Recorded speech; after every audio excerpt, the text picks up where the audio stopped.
Kita hitung saja 10 tahun terakhir Nabi SAW hijrah di Madinah. Ini rintetan historinya ya. Kita masuk ke Madinah. Nah di Madinah mulai tahun 1 Hijriah. 1 Hijriah teman-teman, waktu itu Nabi SAW tahu ada negara besar dua ini. Tapi apakah Nabi pernah meminta tolong kepada Persia dan Romawi untuk ngirim satu orang ahli perangnya datang dong ajarin kita di sini? Atau mengutus sahabat ke sana belajar militer sama mereka? Apakah pernah Nabi SAW teman-teman sekalian mengambil sistem ekonomi yang ada di Persia atau di Romawi yang sudah berkembang, kerajaan besar mereka, sudah punya sistem ekonomi? Enggak pernah. Apakah Nabi SAW, jadi militer nggak pernah, ekonomi nggak pernah. Apakah Nabi SAW pernah mengambil peradaban mereka?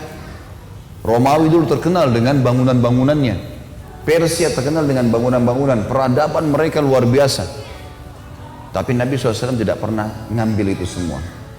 Lalu Nabi SAW apa yang dibangun? Dimulai dari apa? Sekarang kita ini generasi muslim ini. Dimulai dengan kota yang sangat kecil namanya Madinah. Tidak punya peradaban, tidak punya ekonomi yang sistem ekonomi yang rapi, tidak punya juga sistem militer yang kuat. Dari situ landasannya Al-Quran dan Sunnah. Nggak butuh yang lain. 11 tahun, 10 tahun Nabi SAW di Madinah. Dari tahun 1 sampai awal tahun 11 Hijriah.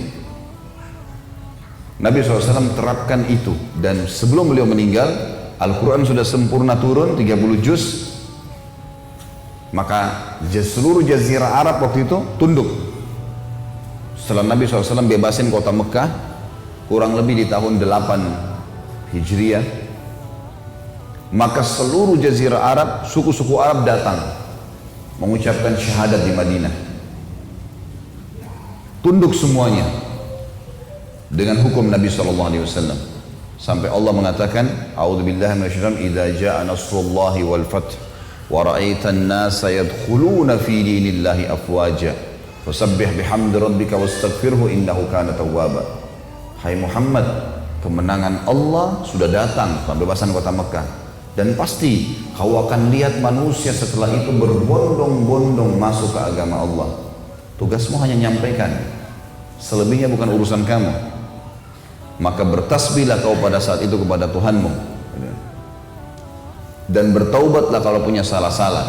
Sesungguhnya Dia Maha menerima taubat hambanya. Pada saat itu teman-teman sekalian, setelah Nabi SAW meninggal, masuklah masa Khulafaur Rasyidin, Abu Bakar, Umar, Uthman, dan Ali radhiyallahu anhu ajma'in.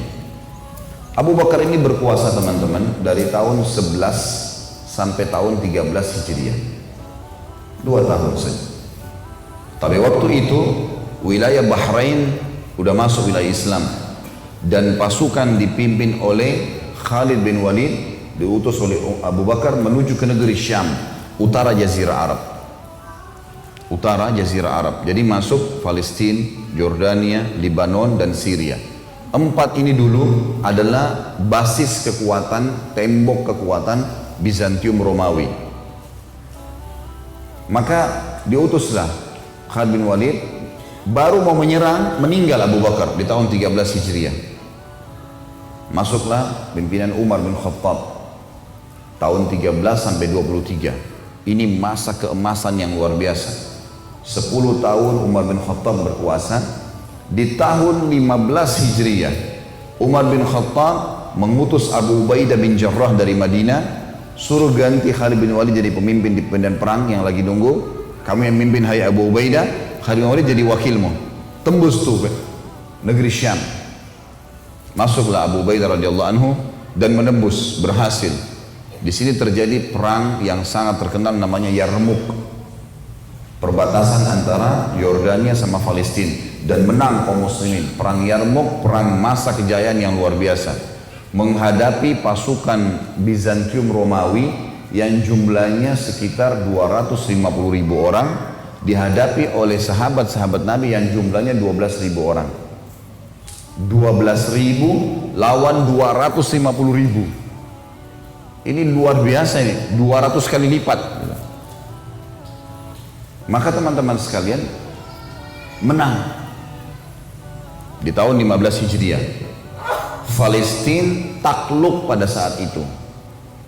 Tempat pusat orang-orang Nasrani, dianggap kudus ya, terhormat, tersuci, dan juga pada saat itu tempat lahirnya Nabi Isa dan Maryam alaihissalam di situ.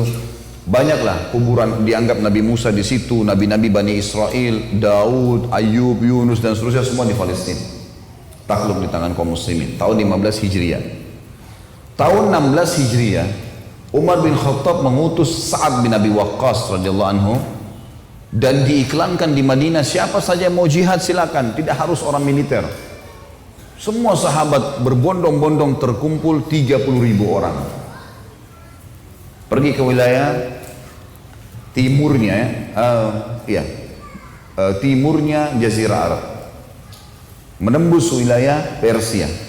30.000 ini teman-teman melawan sama 240 atau 250.000 pasukan Persia.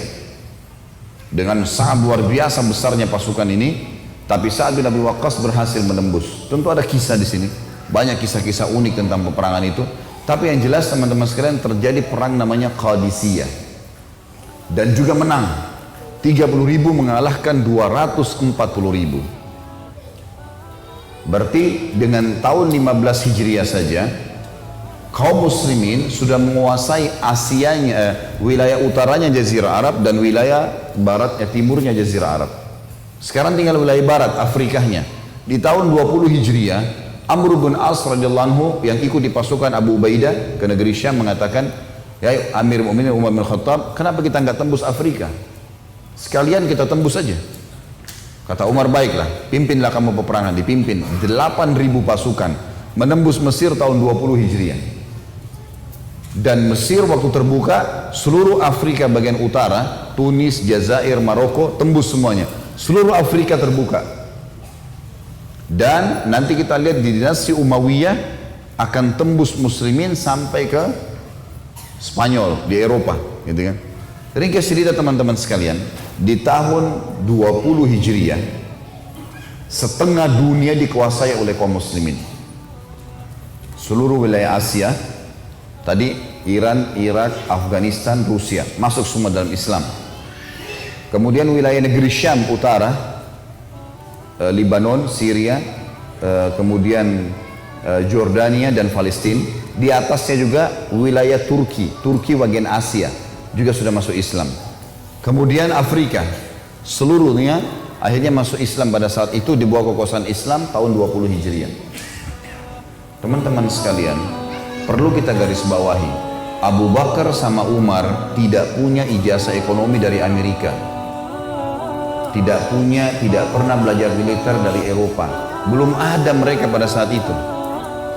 Ada kekuatan-kekuatan militer mereka, tapi tidak pernah mereka belajar.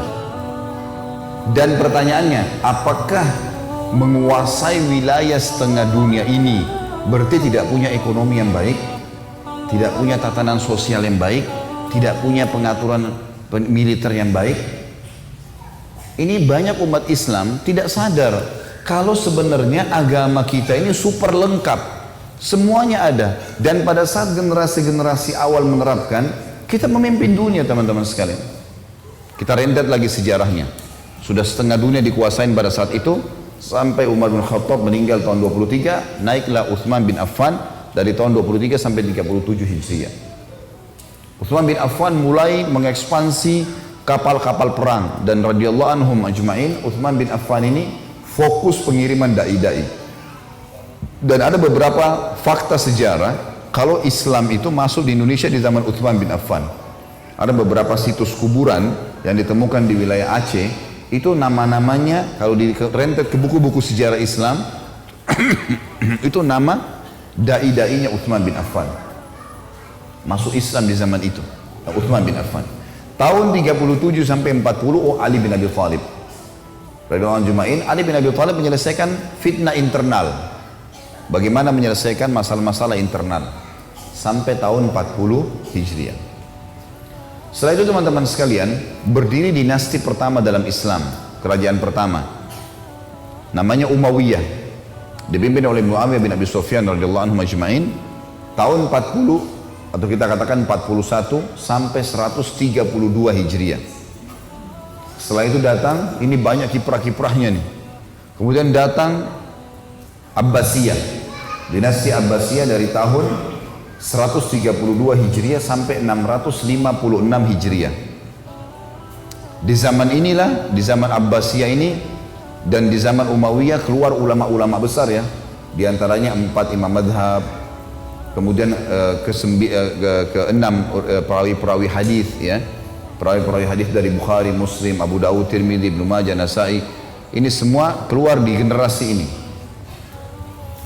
Kemudian teman-teman sekalian, setelah Abbasiyah runtuh tahun 656 Hijriah di tangan suku Tatar dari Mongolia, berdiri setelah itu ada 3 kerajaan, tapi 2 kerajaan yang terakui di dalam sejarah Islam, yang satu tidak diakui karena yang satu ini dari kelompok Syiah, namanya Safawiyah, yang sekarang menjadi Iran. Ini berubah dari Safawiyah menjadi Republik Iran sekarang kurang lebih kalau saya tidak salah 1938 Masehi. Kemudian ada berdiri namanya dinasti Mongolia. Ini berdiri di Turki, berdiri di India. Di India. Ini berubah sekarang menjadi Pakistan. Dulu India itu semua dikuasai oleh khilafah ini, kerajaan ini.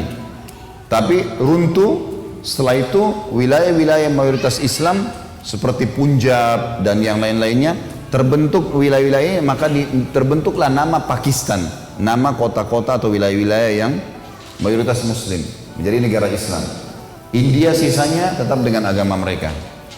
Itu juga kalau tidak salah, kalau tidak tertukar sekitar 1928 atau 1938. Yang kita ingin ditiberatkan dinasti terbesar, yaitu Utsmaniyah. Utsmaniyah ini teman-teman yang ada di Turki, itu berdiri tahun 670 Hijriah sampai 1335. 1335. Kita sekarang 1437. Kalau kita kurang, tahun kita sekarang 1437 sampai masa kejayaan terakhir Utsmaniyah 1335, kurang lebih 92 tahun saja yang lalu. 92 tahun yang lalu saja umat Islam tidak menguasai dunia. Hanya itu. Sebelumnya kita luar biasa kiprahnya umat Islam ini. Utsmaniyah itu teman-teman sekalian, seluruh wilayah Islam itu dikuasai sama dia. Termasuk Indonesia dulu, kita punya ada kesultanan banyak. Ada Kesultanan Tidore di mana? Di daerah Maluku, ada kerajaan Aceh, ada Sultan Hasanuddin dan Alauddin ayahnya di Makassar, ada Sultan Banten ya, kerajaan Banten. Semua ini mereka rujuk kepada Utsmaniyah. Mereka semuanya ya kembali ke sana. Anggap ada khalifah di sana dan mereka dianggap sebagai gubernur-gubernurnya. Walaupun di Indonesia dianggap sebagai raja-raja gitu. Jadi kekuatan Islam sangat luar biasa gitu. Dan ini semua teman-teman karena kasuistiknya adalah mereka kembali kepada Al-Quran dan Sunnah. Maksudnya adalah masih menjadikan Islam Al-Quran sebagai landasannya. Tentu dengan ada kelebihan dan kekurangan. Setiap orang pasti punya kelebihan dan kekurangan. Di antaranya kerajaan-kerajaan ini juga punya banyak kekurangan, tapi juga punya banyak kelebihan. Cuman yang kita perlu tahu teman-teman sekalian, sampai pada tahun 1924 Masehi, waktu Turki mulai mengubah khilafah Islamiyah mereka menjadi, ya diubah menjadi republika, sudah mulai pakai sistem mengekor sama orang non-muslim, sama Indonesia dari Republika ngekor sama Belanda, Malaysia ngekor sama Inggris, Afrika, Mesir, Tunis, Jazair, Maroko ngekor sama Perancis. Akhirnya di bawah jajahan mereka-mereka ini. Dan umat Islam meninggalkan agamanya. Jadi landasan negaranya sudah bukan lagi Islam. Ekonominya sudah ekonomi yang bukan Islam lagi. Ya. Sudah luar biasa ekonomi mereka. Ekonominya sudah pakai sistem kapitalisme lah. Sistem beberapa sistem yang sekarang berputar ya, berjalan. Kemudian kita lihat juga sistem kenegaraan sudah bukan lagi hukum pemerintahan Islam, tidak ada lagi kisos ya, semuanya hukum-hukum cuma di penjara, orang boleh sogok keluar dan seterusnya, hukum-hukum manusia. Pada saat Turki mengubah itu teman-teman sekalian, di tangan seseorang yang disayangkan sekali, banyak umat Islam mempelajari di sekolah-sekolah mereka seakan-akan orang ini tokoh Islam. Padahal orang ini pengaco nih, gitu kan. Kamal Ataturk. Kamal Ataturk ini dia yang mengubah, menghapus khilafah menjadi republika. Dan semenjak itu dihapus, maka yang terjadi adalah Turki menjadi negara terpuruk di dunia nomor 100 sekian. Terburuk. Dulunya memimpin dunia.